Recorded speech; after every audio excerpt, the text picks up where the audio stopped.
शुरू करने वाले हैं हम समाधिपाद यानी पातंजल योग दर्शन, जिससे सबसे ज्यादा सवाल आते हैं और बहुत ही सुंदर ग्रंथ है, अद्भुत ग्रंथ है।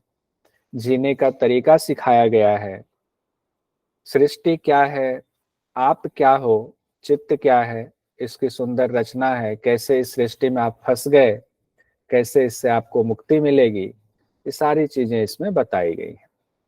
पातंजल योग दर्शन के लेखक महर्षि पतंजलि है। कल हम लोगों ने बहुत अच्छे से उसको देखा था। लेकिन देखिए, नाम जब होगा तो पतंजलि होगा, जब उनका दर्शन, उनकी लिखी हुई किताब की बात करेंगे तो पातंजल योग दर्शन होगा। पातंजल उनका नाम नहीं होगा, उनकी कृति है योग दर्शन, उसका नाम पातंजल योग दर्शन है और उनका नाम पतंजलि है। इसको ध्यान रखेंगे। अब आते हैं पातंजल योग दर्शन में। 4 अध्याय है, यानी कि 4 चैप्टर हैं। 4 चैप्टर में से प्रत्येक चैप्टर का नाम अलग अलग है। जैसे पहला चैप्टर समाधिपाद, दूसरा साधनपाद, तीसरा विभूतिपाद, चौथा कैवल्यपाद है। चैप्टर को यहाँ पाद कहा गया है, ये ध्यान देंगे। और इसमें सूत्र है, जो आप पढ़ेंगे उसको सूत्र कहा गया है। श्लोक नहीं कहेंगे, मंत्र नहीं कहेंगे, सूत्र कहेंगे। इसमें 195 सूत्र है, 195 सूत्र है। अभी याद कर लेंगे, कल हम लोगों ने ये देख लिया था कि समाधिपाद, साधनपाद, विभूतिपाद और कैवल्यपाद कैसे शाही पनीर बना करके उससे आनंद की प्राप्ति हमने की थी।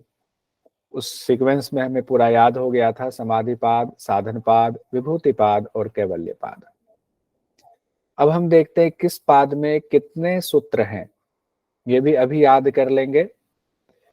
समाधिपाद में 51 है, साधनपाद में 55 है, विभूतिपाद में फिर 55 है और कैवल्यपाद में 34 सूत्र है। तो हम ऐसे भी याद कर सकते हैं 51, 55, 55, 34। माइक ऑफ रखते हुए ही सब लोग मन से बोल जाइए, अपनी आवाज खुद को सुनाई दे आपको। 51, 55, 55, 34। 51, 55, 55, 34। बहुत बढ़िया राहुल जी। 51, 55, 55, 34। ऐसे हम पूरा अगर सुनेंगे, बोलेंगे, मुंह से आवाज आ रही है, कान सुन रहा है, आंख स्क्रीन पर देख रहा है, ज्यादा से ज्यादा सेंस ऑर्गन्स आपके इन्वॉल्व हो रहे हैं, तो साइकोलॉजी के मुताबिक ये आपके ज्यादा समय चित्त में ये बातें रहेंगी। तो 51, 55, 55, 34।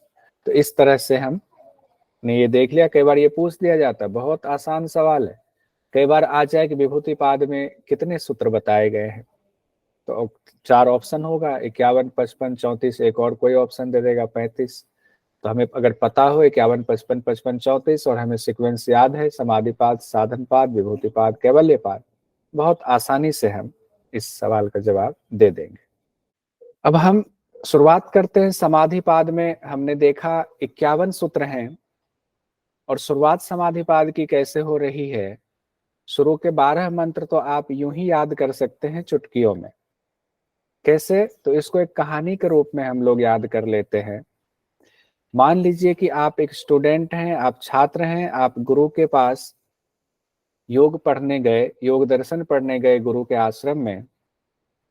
और गुरु के आश्रम में आप जाकर के आपने प्रणाम किया, गुरुजी से आशीर्वाद लिया, अपनी मनसा बताई, तो गुरुजी ने आपको आज्ञा दी कि ठीक है, अब आप हमारे आश्रम में रहकर योग दर्शन की पढ़ाई कर सकते हैं। उसके बाद क्या होता है, गुरुजी आपको कहते हैं देखो योग दर्शन की पढ़ाई तो मैं कराऊंगा, लेकिन उसके लिए अनुशासन बहुत जरूरी है, अनुशासन के साथ पढ़ना होगा। तो सबसे पहले क्या पाठ पढ़ाया गुरुजी ने? अनुशासन का पाठ पढ़ाया। तो पहला जो सूत्र है वो अनुशासन से संबंधित है। उस सूत्र को भी हम देखेंगे, पहले कहानी बहुत अच्छे से समझ लेते हैं, तो सूत्र हम बाद में इसमें पुट करेंगे। तो पहला सूत्र जो आपसे संबंधित होगा पतंजलि योग दर्शन से, वो होगा अनुशासन से संबंधित। हाँ, शिखा जी ने लिखा अथ योगानुशासनम, अथ योग। उसके बाद क्या होता है, माइक ऑफ कर ले, तो अपने लीजिए है माइक ऑन। म्यूट कर लीजिए। उसके बाद छात्र ये कहता है, जी गुरुजी, हाथ जोड़ करके, या आप आश्रम गए हैं, आपने कहा जी गुरुजी मैं पूरे अनुशासन के साथ आपकी बातों का अनुकरण करूंगा, योग का अनुकरण करूंगा, लेकिन पहला सवाल मेरा यह है कि योग क्या है। अब गुरुजी कहते हैं कि योग क्या है, इसका उत्तर देते हैं तो गुरुजी कहते हैं तुम्हारे अंदर जो मनोकामनाएं हैं, जो वासनाएं उठ रही हैं, उस वृत्ति का निरोध करना ही योग है। यानी दूसरा जो सूत्र है वो है योगश्चित्त वृत्ति निरोध है। कहते तुम्हारे अंदर जो मनोकामनाएं हैं ना, बहुत सारी वासनाएं उठ रही है, ये खाना है, वो खाना, ये गाड़ी चाहिए, वो बंगला चाहिए, सुंदर बीवी चाहिए, खूब अच्छा मकान चाहिए, अब हमारा सर्किल इतना चाहिए, हम विधायक बन जाए कि सांसद बन जाए, अच्छी नौकरी पाले। ये सारी मनोकामनाएं जो है, उसको जिस दिन तुम वो अपने आप दब जाएंगी, वो इच्छाएं बहिर्मुखी ना होकर के अंतर्मुखी हो जाएंगी, तुम्हारी इंद्रियां किसी चीज की इच्छा नहीं रह जाएगी, तब तुम्हारा योग माना जाएगा।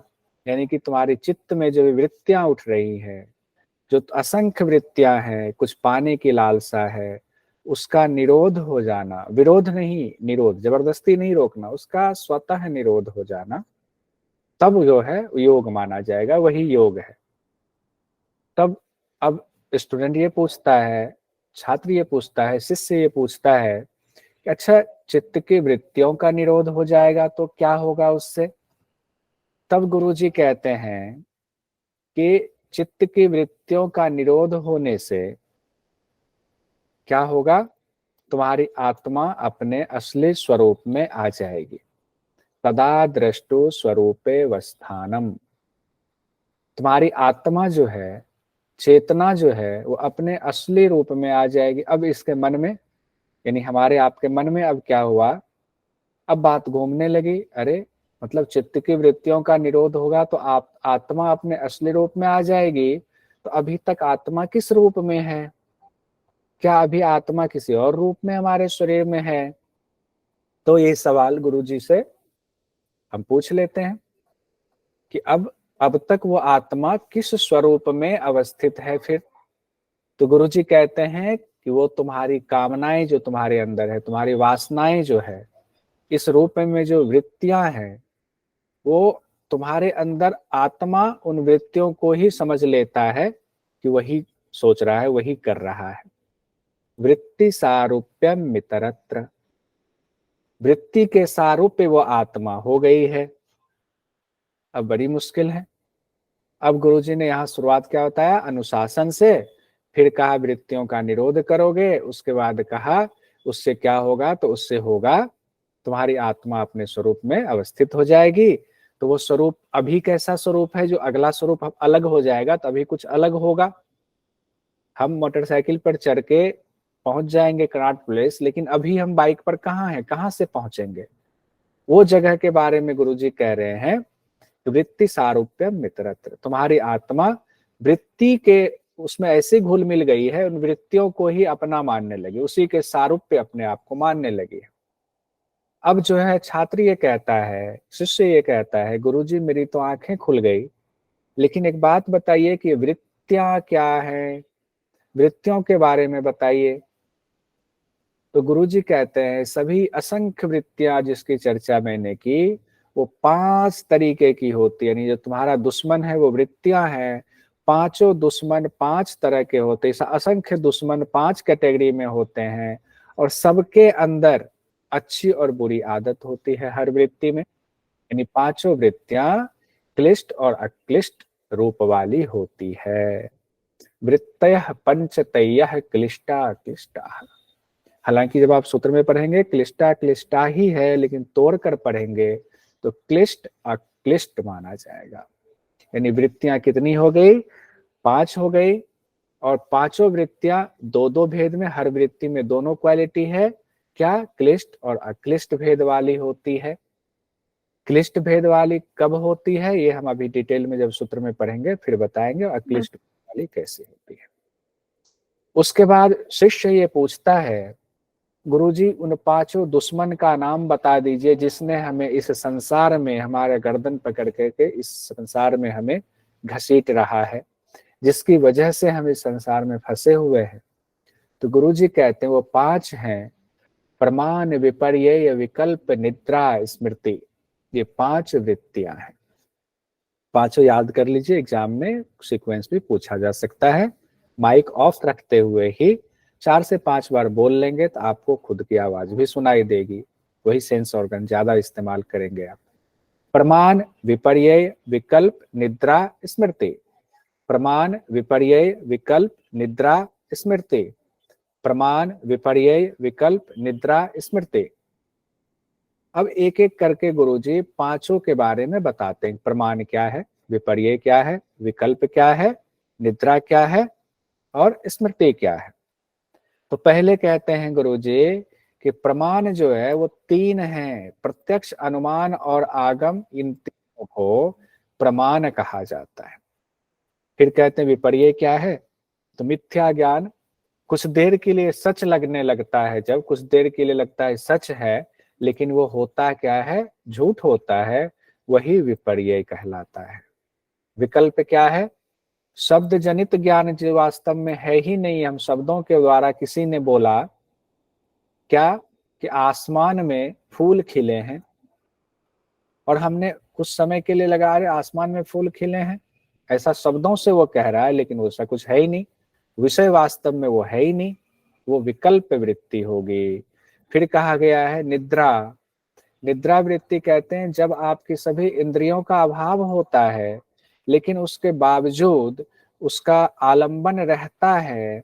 जैसे कि रात्रि में आप सोते हैं, सोकर उठते हैं तो रात्रि में सारी इंद्रियां सो गई, आप तो एक्टिव थे नहीं, लेकिन सोकर उठते हैं तो सोने का भी आपका एक उसकी स्मृति रहती है, आलंबन रहता है। आज मुझे अच्छी नींद आई, आज मुझे बहुत खराब नींद आई, मुझे स्वप्न बहुत खराब आया। यानी कि स्वप्न में भी, यानी कि आप सोए हुए में भी जो चीजें हुई हैं उसका आलंबन आपके साथ सुबह तक बना हुआ है, वही निद्रा वृत्ति है। उसके बाद है स्मृति। स्मृति क्या है, समय समय पर पुराने जो अनुभव हैं आपके, वो जब प्रकट होता है उसी को स्मृति वृत्ति, मेमोरी हो गया, मेमोरी हुआ ना, क्या मेमोरी, कुछ याद आ गया तो पुरानी चीजें कुछ याद आ गई। किसी से झगड़ा हुआ था, राहुल से झगड़ा हुआ था, कि शिखर से झगड़ा हुआ था 5 साल पहले, उसने क्या बोला था, या कुछ अच्छी बातें कि उसने 5 साल पहले मेरी बहुत मदद की थी, वो चीजें याद आ गई, वही स्मृति है, मेमोरी है। अब सवाल ये उठता है कि अब छात्र या शिष्य हम लोग ये पूछते हैं, गुरुजी ये पांचों वृत्ति आपने बता दी, अब पता चल गया, हमें आंखें खुल गई, अब इसी दुश्मन को अगर हमने कंट्रोल कर लिया, इसका निरोध कर दिया तो हमें आत्मा का स्वरूप पता चल जाएगा, हम अपने स्वरूप में अवस्थित हो जाएंगे। लेकिन इन पांचों को हम खत्म कैसे करें, इन सिपाहियों का निरोध कैसे करें, कैसे इनका एनकाउंटर करें। तो गुरु जी कहते हैं अभ्यास और वैराग्य के द्वारा उनका निरोध करके तुम आगे बढ़ो। अभ्यास वैराग्य, यानी अभ्यास वैराग्याभ्याम तत् निरोधः। अभ्यास और वैराग्य के द्वारा इन पांचों वृत्ति रूपी दुश्मन को आपको खत्म करना है। अब हम एक एक करके आते हैं सूत्र पे, उसके बाद आगे और बढ़ेंगे, देखेंगे हम लोग। तो अब हम लोग 12 सूत्र भी यहाँ याद कर लेंगे, कहीं और जाने की जरूरत नहीं, यही याद कर लिए। पहले मास्टर आप लोगों ने किया हुआ है, एमए पास हैं सब लोग योग में, तो आप थोड़ा बहुत तो पढ़ा ही होगा, हो सकता है बहुत सारे लोगों को याद भी हो। तो जब याद भी है, थोड़ा पढ़ा हुआ है, तो थोड़ी जो कमी है उसको पूरा कर लेते हैं। तो पहला जो सूत्र है समाधिपाद का है वो है अथ योगानुशासनम। अथ योग अनुशासनम, इसका अर्थ हुआ, अथ जो है इसको जनरली कहते हैं अब, हालांकि अथ को इसको शुभवाचक भी कहा जाता है, शुभ की शुरुआत जब करते हैं तो अथ शब्द से किया जाता है। तो अब योग की शिक्षा देने वाले ग्रंथ को प्रारंभ करते हैं, या योग रूपी शिक्षा जो गुरुजी बता रहे हैं उसको प्रारंभ करते हैं और पूरे अनुशासन के साथ उसके नियमों को जो गुरुजी बता रहे हैं या ग्रंथ जो बता रहा है उसको नियम के साथ उसका पालन करेंगे। अर्थ बहुत विस्तृत है, छोटा अर्थ नहीं है। अब अनुशासन के बाद क्या था? योग की परिभाषा थी। योग की परिभाषा क्या है? योगश्चित्त वृत्ति निरोधः। चित्त की वृत्तियों का निरोध ही योग है। योग है तोड़कर पढ़ेंगे, योग है चित्त वृत्ति निरोधः। तो ऐसे पढ़ेंगे एक साथ, योगश्चित्त वृत्ति निरोध है। बोलते भी जाएंगे सब लोग, भले ही आप माइक ना खोले लेकिन माइक ऑफ रखते हुए ही बोलते जाए। योगश्चित्त वृत्ति निरोध है, चित्त की वृत्तियों का निरोध ही योग है। ये दूसरा सूत्र है आपका, यानी कि वृत्तियों का खुद ब खुद रुक जाना। अभ्यास वैराग्य जब लास्ट में बताया गया है ना, तो एक होता है विरोध, एक होता है निरोध।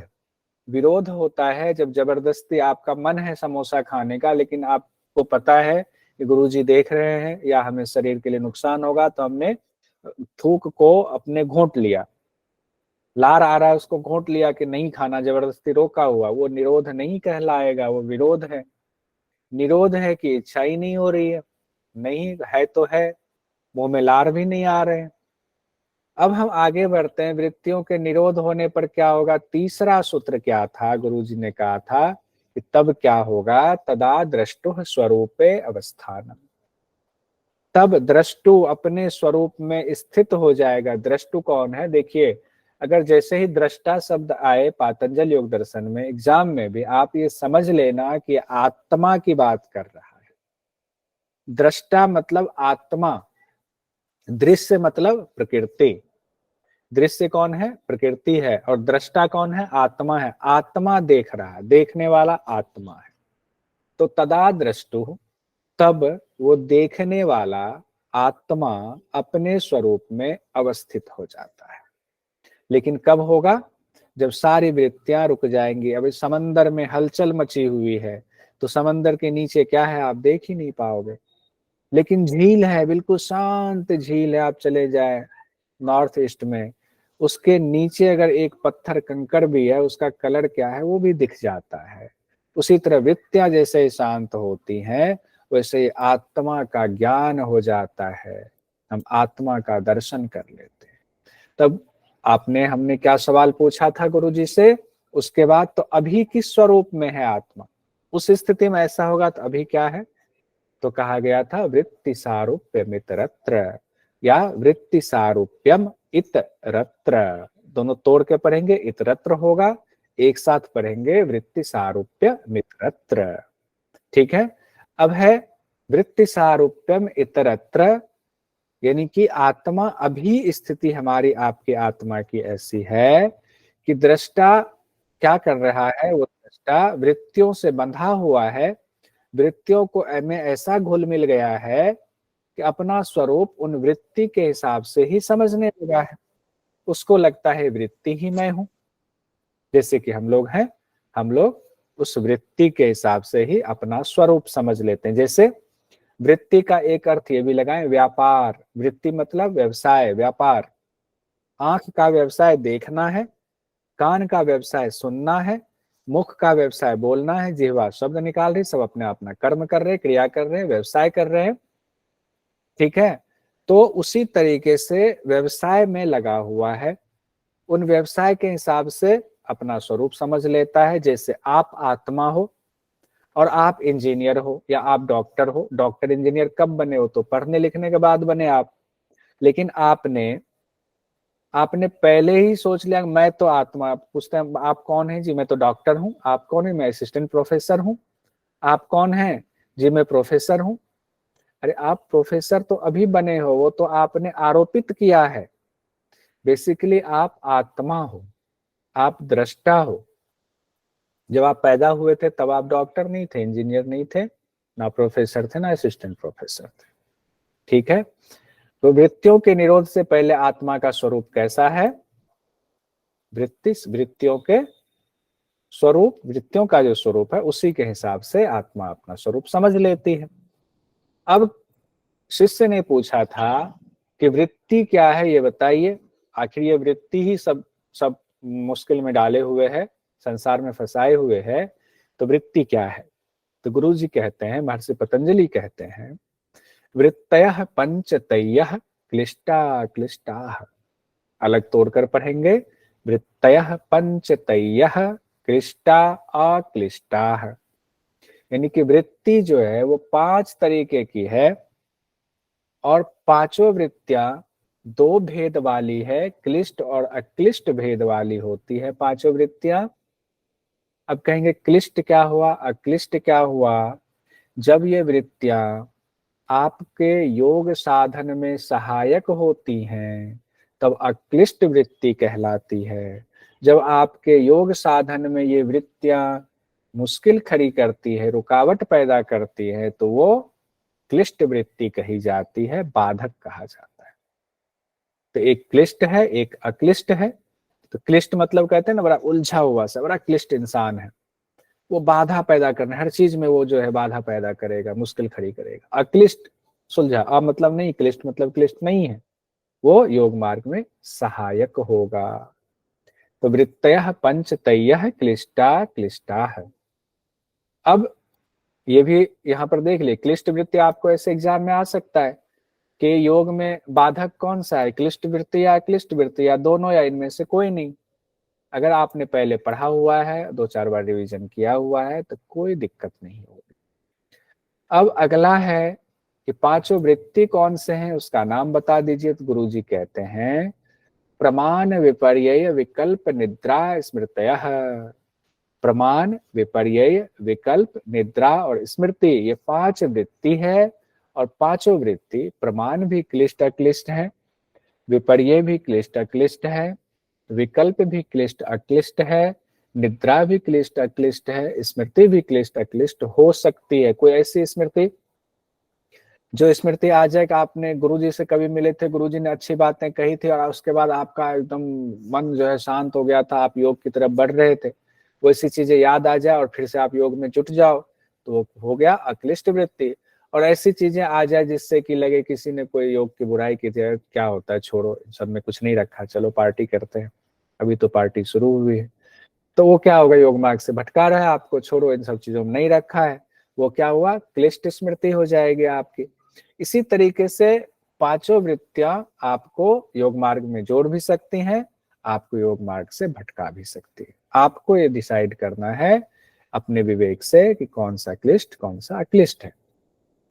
अब इसमें से इस तरह से क्वेश्चंस आ जाते हैं, बहुत सारे क्वेश्चंस हम करेंगे कि निम्न में से कौन सी वृत्ति के अंतर्गत नहीं आता है, प्रमाण, विपर्य, प्रमाण, विकल्प, अस्मिता और स्मृति, कौन से इसमें से नहीं आएगा वृत्ति के अंतर्गत, इसमें वृत्ति कौन सा नहीं है, इस तरह के क्वेश्चन आ सकते हैं।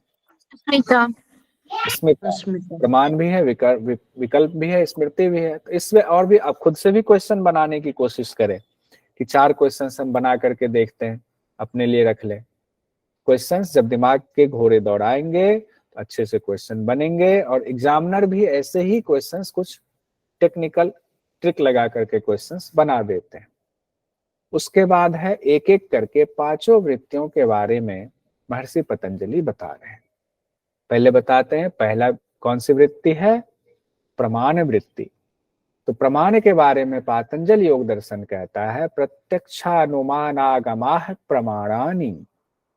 प्रत्यक्षानुमानागमाः प्रमाणानि, यानी प्रत्यक्ष, अनुमान और आगमाः प्रमाणानि। प्रमाण 3 है, प्रत्यक्ष, अनुमान और आगम। यहां से देखिए एक और क्वेश्चन यहां से आ जाता है, योग दर्शन के मुताबिक कितने प्रमाण बताए गए हैं, या योग दर्शन कितने प्रमाणों को मानता है, ये आ जाता है एग्जाम में। तो योग दर्शन 3 प्रमाण को मानता है, प्रत्यक्ष, अनुमान और आगम। एक चीज और ध्यान देंगे, योग दर्शन किसका व्यवहारिक पक्ष है, सांख्य दर्शन का। तो ध्यान रखिएगा, अगर आ जाए सांख्य दर्शन कितनी प्रमाण को मानता है, तो सांख्य दर्शन भी 3 प्रमाण को मानता है, प्रत्यक्ष, अनुमान और आगम। ठीक है, तो यहाँ 2 क्वेश्चन तो ऐसे घुमा करके आपको पूछा जा सकता है, तो यहाँ पर आप नोट कर ले कहीं पर। इसके बाद वैसे आपको पीडीएफ तो मिल ही गया है, पीडीएफ ये है आपके पास, लेकिन पीडीएफ में आप अलग से भी कुछ नोट्स अपना बनाएं ताकि जो अलग हो। अब है प्रत्यक्ष प्रमाण क्या होगा, कहते हैं ना प्रत्यक्ष प्रमाण, कहते हैं प्रत्यक्ष को प्रमाण की क्या आवश्यकता है, जो दिख रहा है आपकी इंद्रियों के द्वारा, जिनका साक्षात्कार हो रहा है। कोई कहे कि कौशल सर की क्लास चल रही है क्या, अरे प्रत्यक्ष दिख रहे हैं, वो पढ़ा रहे हैं, ये क्या होगा, प्रत्यक्ष प्रमाण होगा। कि प्रमाण क्या है, कोई कहे क्या है प्रमाण बताओ, कहाँ पढ़ा रहे, अरे भाई आंखों से दिख रहा है, कान से हम सुन रहे हैं, वो पढ़ा रहे हैं, तो वो सामने है, ये प्रत्यक्ष प्रमाण हो गया। अनुमान प्रमाण क्या है, सपोज कीजिए कहे कि अनुमान प्रमाण बताओ, तो आप कहेंगे ग्रुप में कौशल सर ने मैसेज डाला था कि 8 बजे से 8:15 से उनकी क्लास होगी, और अभी 9 बज रहे हैं, आप क्लास में ज्वाइन नहीं कर पाए, तो आप अनुमान किसी कर सकते हैं, हाँ मैं तो क्लास ज्वाइन नहीं कर पाया हूँ, उन्होंने मैसेज डाला था, तो अनुमान है कि वो पढ़ा रहे होंगे। दो दोस्त अगर आप आपस में बात करें, क्या आप दोनों ने क्लास ज्वाइन नहीं करा, अरे क्या क्लास चल रही होगी, कौशल सर पढ़ा रहे होंगे, हाँ हाँ उन्होंने डाला था मैसेज, क्या टाइम हो रहा है, 9 बज रहे हैं, हाँ वो पढ़ा रहे होंगे, क्योंकि उन्होंने टाइम डाला हुआ था, आपने अनुमान लगाया। वैसे ही धुएं को देख करके आप अनुमान लगाते हैं कहीं आग लगी होगी इसलिए धुआं उठ रहा है। ऐसे तमाम उदाहरण आप खुद से भी बना सकते हैं। आगम प्रमाण, आगम का क्या अर्थ होता है, आगम होता है वेद शास्त्र जो आपके लिखे हुए हैं, उनको आगम कहा जाता है, यानी उसको आप सबूत के तौर पर मानते हैं। जैसे हम कहते हैं ना, आपने कुछ चीज कहा, हम पूछते हैं कहाँ से कहा, क्या सबूत है दिखा, आप कहते हैं फलाने ग्रंथ में लिखा हुआ है ऐसा। अच्छा इस ग्रंथ में लिखा है, तो उसको प्रमाण मानते हैं उस ग्रंथ को। उस समय के लिए वो ग्रंथ क्या हुआ, आगम प्रमाण हुआ। किसी का वचन है, कोई महापुरुष ने ऐसा कहा है, उसको भी हम आगम प्रमाण के अंतर्गत मानते हैं। ठीक है, अब हम आगे आते हैं 8वें में। प्रमाण के बाद दूसरा कौन सा था, वृत्ति विपर्यय। तो 8वें नंबर के सूत्र में महर्षि पतंजलि कहते हैं विपर्ययो मिथ्या ज्ञान मत द्रुप प्रतिष्ठम।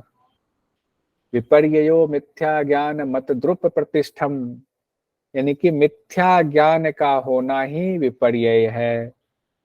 अब आप जा रहे हो, अचानक से आपको जो है सामने लगा कि सांप है, आप डर के पीछे हट गए, अंधेरा था, तो आपको उस समय के लिए तो वो सच लगा कि वो सांप है, तभी आप रुके डरे।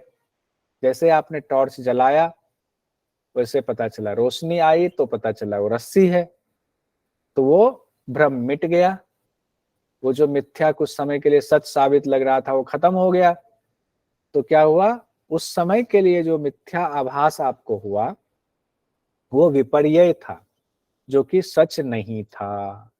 उसी को कहते हैं मिथ्या ज्ञान का होना विपर्यय है। कई बार कोई चीज चमक रही होती है, हम सोचते हैं रुपया पैसा कुछ सिक्का गिरा होगा, जाते पता चला कि वहां जो है सिक्का तो है ही नहीं, कांच का टुकड़ा है।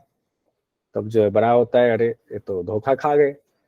उसके बाद अगला क्या है, विपर्यय के बाद विकल्प वृत्ति। शब्द ज्ञानानुपाति वस्तु शून्यो विकल्प है। इसको बोलते भी जाएंगे, शब्द ज्ञानानुपाति वस्तु शून्यो विकल्प है। 4 से 5 बार बोलिए, एक एक सूत्र जो है इतनी बार रट जाइए, इसे फिल्मी गाने रटते हैं। कौन कौन से गाने याद है, पता नहीं कौन कौन से गाने आजकल चलते हैं। तो शब्द ज्ञानानुपाति वस्तु शून्यो विकल्प है, शब्द से उत्पन्न ज्ञान के हिसाब से चलना, जो कि वास्तव में वैसा है नहीं जैसा कहा गया है, वो विकल्प वृत्ति है। यानी इसमें शब्द की महिमा ज्यादा है, यानी कि सुनी सुनाई बातों के आधार पर कई बार आप मान लेते हो, किसी ने कहा कि फलाना आदमी चोर है, उसने कहीं से सुन लिया, जबकि सच ये था कि वो चोर है ही नहीं, वो तो संत टाइप का इंसान है। किसी ने उसके बारे में झूठ मूठ का शब्द से उसके बारे में 4 लोगों को बोल दिया। अब 5वां जिसने सुना उसको लगा कि हाँ ये कह रहा है, तो शब्द उसने सुना ना, शब्द के आधार पर वो अनुमान लगा रहा है। तो शब्द ज्ञानानुपाति, शब्द के द्वारा वो ज्ञान हुआ, लेकिन वस्तुतः वो ज्ञान जो हुआ वो है ही नहीं, वो तो शून्य है, ऐसा है नहीं असलियत। किसी को कहते हैं गांव घर में ज्यादा होता है काना फूसी, किसी के बारे में झूठ मूठ का करना, वो चीज होती नहीं है, हम कानाफूसी कर लेते हैं, तो विकल्प वृत्ति के अंतर्गत आ जाएगा। उसके बाद क्या है अगला, निद्रा वृत्ति। अभाव प्रत्ययालंबना वृत्तिर निद्रा। अभाव के ज्ञान का भी एहसास हो जाना, उसका अवलंबन हो जाना निद्रा वृत्ति है। हालांकि निद्रा वृत्ति के बारे में हम अक्षरशः पढ़ रहे हैं एग्जाम की दृष्टि से, लेकिन बड़े बड़े विद्वानों में इस निद्रा वृत्ति को लेकर के मतभेद है, तो उसमें हम नहीं जाएंगे। सीधा और सरल यही है जो सूत्र कह रहा है, अभाव प्रत्ययालंबना। अभाव था किस चीज का, जब हम जगे नहीं थे तो हमें कैसे पता कि क्या हो रहा है नहीं हो रहा है। जनरली माना जाता है सोए हुए में आपको कुछ नहीं पता रहता है, लेकिन आपके अंदर क्या चल रहा है उसका भी अवलंबन सुबह उठ करके, अगर आप या तो आप सोए, सब कुछ का अभाव हो गया, आंखें बंद, सारे इंद्रियों का कार्य व्यापार बंद हो गया, तो आपको सुबह उठने के बाद कुछ पता नहीं होना चाहिए था, लेकिन आपको पता होता है कि आपको गहरी नींद आई या आपको गहरी नींद नहीं आई। तो कुछ ना कुछ तो है जो अंदर चल रहा है, तो कहते हैं वो जो अवलंबन होता रहता है वही निद्रा वृत्ति है। हालांकि निद्रा वृत्ति को शब्दशः हमने लिया, इसका बहुत विस्तृत अर्थ भी होता है। अब इसके बाद निद्रा वृत्ति के बाद लास्ट वाला है स्मृति। स्मृति में 11वें में कहा गया है स्मृति वृत्ति के बारे में, अनुभूत विषया संप्रमोषः स्मृति। अनुभूत विषया संप्रमोषः, अनुभूत विषय का ना छिपना, यानी कि जो विषय आपके अनुभव किए गए पहले है उस विषय का प्रकट हो जाना, असंप्रमोषः मतलब नहीं छिपना, प्रकट हो जाना, स्मृति वृत्ति कहलाती है। मेमोरी, कुछ कोई चीज याद आ जाना, वही स्मृति वृत्ति है। पुरानी बातों का अचानक से याद आ जाता है और उसके हिसाब से मन परेशान हो जाता है, कई बार मन खुश हो जाता है, दोनों ही चीजें होती है। तो इसे इतना आसान है, इसमें बहुत ज्यादा हम ज्ञान देने की जरूरत नहीं है।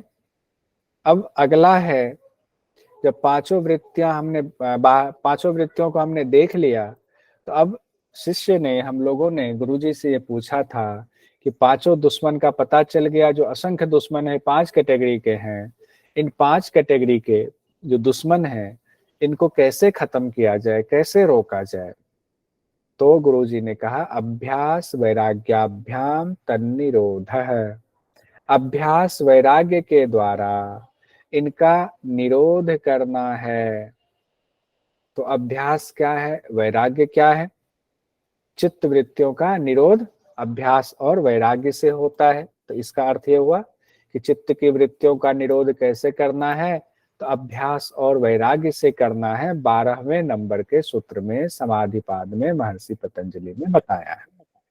तो अभ्यास क्या हुआ, वैराग्य क्या हुआ, इसको इस जो तस्वीर आपके सामने है इसमें समझने की कोशिश करेंगे। मान लीजिए नदी की 2 धारा ये बह रही है, यहाँ से 2 धारा बट गई। बहुत जगह पे आप गए होंगे, देखा होगा आपने कि नदी की धारा आ रही है, बाद में जो है 2 तरफ बट जाती है। जैसे कनखल में भी ऐसा है, जो कनखल में आप शमशान घाट के पास जाएंगे 2 धारा साफ साफ दिखती है वहां पर। अब ये मान लें कि एक धारा अभी चल रही, दूसरी धारा बंद है। दूसरी धारा क्या है, उसमें गहराई नहीं है, पूरा जो है वो बंद है। ऐसा है कि मिट्टी भरा हुआ, उस तरफ पानी जा ही नहीं रहा, तो धारा अभी एक ही तरफ बह रही है। हम लोगों की धारा किधर है, संसार की तरफ, भोग की तरफ है। हम हर चीज में सुखी दुखी होते रहते हैं, इच्छाएं चलती रहती है हमारी, तो क्या है, वो संसार की तरफ धारा जा रहा है। अभ्यास वाला इसको मान लीजिए। अब ये धारा जा रही संसार की तरफ, अब क्या करना है हमें, गुरुजी ने कहा है अभ्यास और वैराग्य से हम अपना चित्त की वृत्तियों का निरोध करेंगे। तो अब इधर चित्त की वृत्तियां तो इधर बहे जा रही है, उधर से निरोध करके हमको उसको वैराग्य की तरफ ले जाना है। तो कैसे करेंगे, तो दूसरी धारा ऑलरेडी हमारे अंदर है, सबके अंदर मोक्ष की स्थिति है, वैराग्य सोया हुआ है सबके अंदर, उस वैराग्य को जगाना है। कैसे, इस नदी में जैसे सपोज कीजिए आपने बेलचा लिया, कुदाल लिया और इसको खोदना शुरू किया धीरे धीरे धीरे धीरे। जैसे जैसे आप खोदते जाएंगे, गहराई बढ़ती जाएगी, तो आप अभ्यास कर रहे खोदने का, तो उसमें गहराई बढ़ती जाएगी और पानी की धारा उधर थोड़ा थोड़ा करके, जिस दिन आपने इस वाले धारा को पूरा गहरा कर दिया, उससे गहरा यानी कि संसार वाली धारा से ज्यादा गहरा करते ही स्वाभाविक है कि पानी की धारा उधर कम हो जाएगी और दूसरी तरफ यानी वैराग्य की तरफ, मोक्ष की तरफ, कल्याण की तरफ ज्यादा हो जाएगी। तो आपने इसमें क्या किया? अभ्यास किया उसको खोदने का, जगाने का। जैसे अभ्यास किया तो वैराग्य आपका जागता चला गया। तो अभ्यास और वैराग्य के द्वारा आपने मोक्ष की तरफ आप बढ़े। आपने वृत्तियों का पहली तरफ, संसार की तरफ जो धारा जा रही थी उसको मोड़ करके आप वैराग्य की तरफ लेकर चले गए। यही अभ्यास और वैराग्य बताया गया है। अब उचित यहाँ ये है, 12 सूत्र पढ़ने के बाद कुछ क्वेश्चंस हम कर लेते हैं और इसका जवाब सब लोग मैसेज में नीचे आप मैसेज बॉक्स में टाइप करेंगे, ठीक है? क्वेश्चन आपके स्क्रीन पर लाता हूँ, 5 मिनट में सारे क्वेश्चंस कर लेते हैं, फिर उसके बाद 5 मिनट का ब्रेक, फिर अगली क्लास हम शुरू करेंगे। अब ये बताइए, पहला क्वेश्चन आपकी स्क्रीन पर है, पातंजल योग दर्शन का पहला सूत्र क्या है? अथ योगानुशासनम, योगश्चित्त वृत्ति निरोध, वृत्ति सारूप्य मित्रत्र, इनमें से कोई नहीं। बहुत बढ़िया, सभी लोगों का सही जवाब आ रहा है। श्वेता जी ने सबसे पहले दिया, अक्षय जी, ज्योति जी, नैन्सी जी, राहुल जी, रिया जी, सोनू जी, अंबिका जी, आनंद जी, सब लोगों का सही जवाब है। जो पहले पढ़े हुए उनका लग रहा होगा बहुत आसान है, खटाखट पढ़ते जा रहे हैं। इसी सवाल को दूसरे तरीके से भी पूछा जा सकता है कि अथ योगानुशासनम किस पाद का सूत्र है? साधन पाद, विभूति पाद, समाधि पाद, कैवल्य पाद। हाँ, समाधि पाद श्वेता जी, रिया जी का 3, समाधि पाद 3 3 3 3, समाधि पाद राहुल जी, अंबिका जी, सोनू जी, मंजू जी, स्वप्नल जी, जयराम जी, बबलू जी, स्वाति, बबलू जी कहाँ से, पहला कहाँ से आ गया साधन पाद? ये देखिए तीसरा समाधि पाद है। बहरहाल आगे बढ़ते हैं। निम्नलिखित में से योग की परिभाषा है। ये बहुत सिंपल सवाल है, कई बार बहुत आसान सवाल भी एग्जाम में पूछ दिया जाता है। तो पहला ऑप्शन, दूसरा, तीसरा, चौथा कौन सा ऑप्शन होगा? पहला, योगश्चित्त वृत्ति निरोध। बहुत सही जवाब दे रहे हैं आप लोग, बिल्कुल सही जवाब दे रहे हैं। योगश्चित्त वृत्ति निरोध है, चित्त की वृत्तियों का निरोध ही योग है। एक सेकेंड, हाँ। उसके बाद अगला सवाल आपके स्क्रीन पर है, चित्त की वृत्तियों के निरोध की बात क्यों की जा रही है? प्रकृति से संबंध मजबूत बना रहे, आत्मा अपने स्वरूप में अवस्थित हो, ताकि संयमित होकर भोग करें, ताकि हमें विभूति की प्राप्ति हो। वाह, सब लोग कह रहे हैं दूसरा नंबर, आत्मा अपने स्वरूप में अवस्थित हो। वृत्ति निरोध से क्या होगा? तदा द्रष्टुः स्वरूपे वस्थानम। अगला सवाल है हमारा बहुत सुंदर, चित्त की वृत्ति के निरोध से क्या होता है? वशीकार संज्ञा वैराग्यम, तत्र निरतिशयम सर्वज्ञ बीजम, वीतराग विषयम वा चित्तम, तदा दृष्टु स्वरूपे वस्थानम। ज्योति जी कह रही है, मंजू जी, राहुल जी, अक्षय जी, शिबू जी, रिया जी, सोनू जी, अंबिका जी, सब लोग कह रहे हैं चौथा वाला, तदा दृष्टु स्वरूपे अवस्थानम, यानी कि तब वो दृष्टा अपने स्वरूप में अवस्थित हो जाएगा। अभी बहुत हलचल मची है, भागम भाग है, क्या करना है क्या नहीं करना है। अगला सवाल है, जब चित्त की वृत्तियां लगातार विषयों में लगी रहती हैं तब दृष्टा का स्वरूप कैसा होता है? वस्तु शून्यो विकल्प है, ज्ञान मत द्रुप प्रतिष्ठम, वृत्ति सारूप्य मित्रत्र, दूसरा और तीसरा।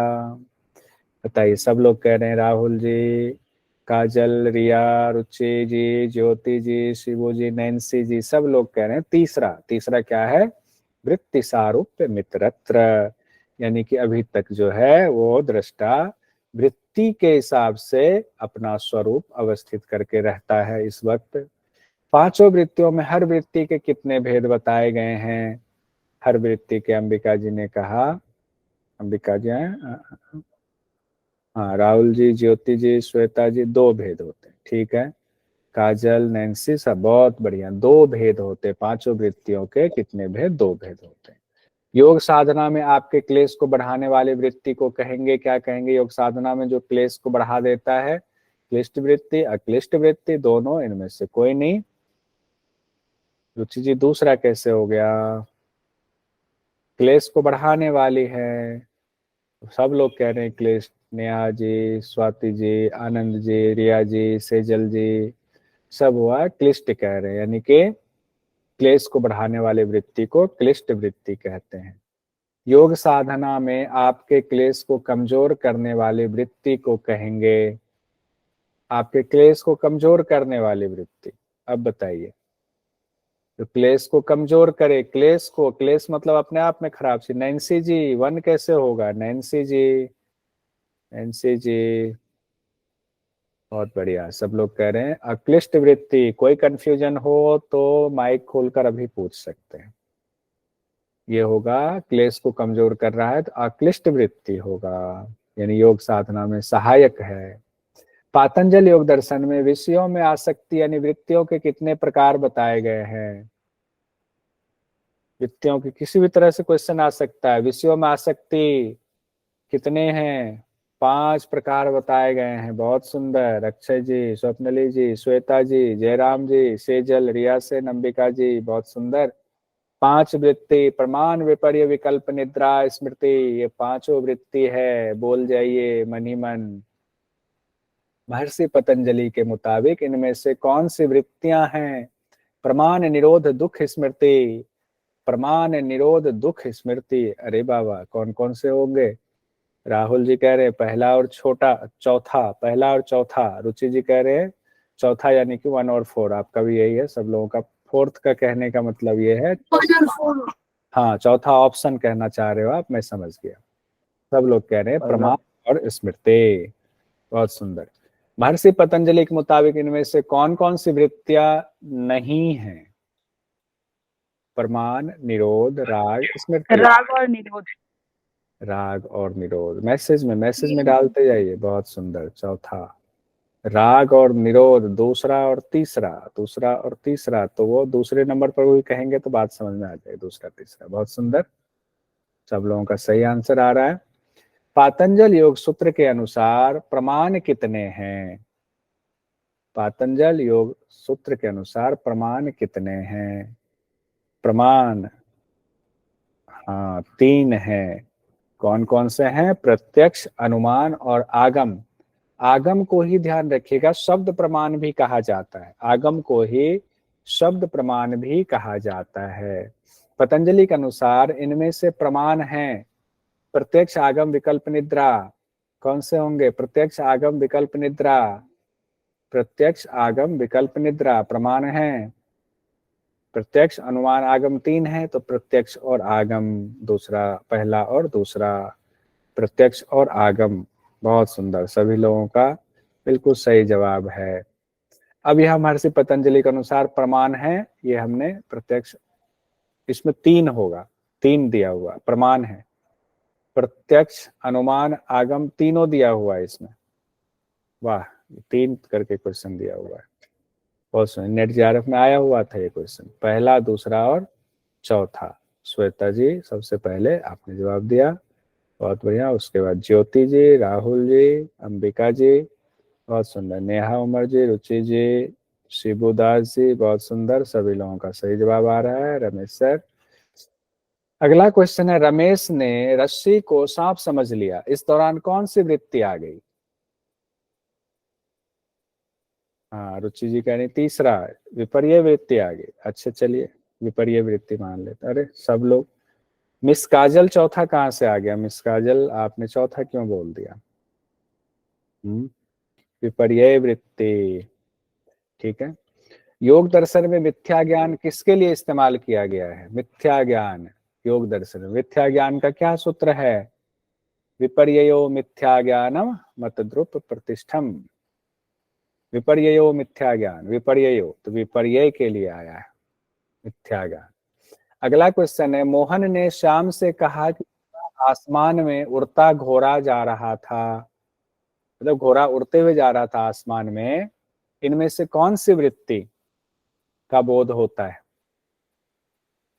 प्रमाण, विपर्य, विकल्प, स्मृति, मिलन जी ने दूसरा कहा भी, पर ये क्यों होगा? घोड़ा उड़ता जा रहा था, शब्द है ये, शब्द, शब्द ज्ञानानुपाति वस्तु शून्यो विकल्प है। शब्द से बोल दिया आपको घोड़ा उड़ता जा रहा है, दिखाया तो नहीं। घोड़ा उड़ता जा रहा आसमान में, ऐसा हो सकता है क्या? नहीं हो सकता है, विकल्प वृत्ति है ये। शब्द ज्ञानानुपाति वस्तु शून्यो, आगे क्या आएगा अगर खाली जगह भरना हो? शब्द ज्ञानानुपाति वस्तु शून्यो विकल्प है। बहुत बढ़िया अंबिका जी, नेहा जी, लीलाधर जी, बहुत बढ़िया। अब आगे है, सोकर उठने के बाद राकेश ने कहा कि उसे बहुत अच्छी नींद आई, इसमें कौन सी वृत्ति समाहित है? अंबिका जी निद्रा, रुचि जी निद्रा, ज्योति जी निद्रा, श्वेता जी निद्रा, रश्मिका जी निद्रा। बहुत बढ़िया, सब लोग अब निद्रा पर आ गए हैं। अब निद्रा में जाइएगा मत। अभाव के ज्ञान का अवलंबन कौन सी वृत्ति है? अभाव के ज्ञान का अवलंबन, अच्छा इसमें भी निद्रा, रुचि जी कह रही निद्रा, श्वेता जी निद्रा, राहुल भी निद्रा, अरे वाह अक्षय जी निद्रा, लीलाधर भी निद्रा। चार चार चार चार, आपने तो चार चार कहा कि बिल्कुल ठोस निद्रा ही है। ठीक है, तो अभाव, इसको भरिए, अभाव डॉट डॉट डॉट, खाली जगह में निम्न में से क्या आएगा? अभाव प्रत्ययालंबना वृत्तिर निद्रा। सब लोग पहला ऑप्शन बताए जा रहे, अभाव प्रत्यालंबना वृत्तिर निद्रा। बहुत सुंदर, अब यहां तक हमने पढ़ लिया था। अब ये क्वेश्चन यहाँ है, पूर्व के खराब अनुभव प्रकट होने से योग मार्ग में बाधा उत्पन्न हो गई, निम्न में से कौन सी वृत्ति होगी? पूर्व के खराब अनुभव प्रकट होने से, अंबिका जी समर्थ, स्मृति, हाँ हाँ हाँ हाँ, आप कौन है, क्या नाम है आपका? बहुत सुंदर।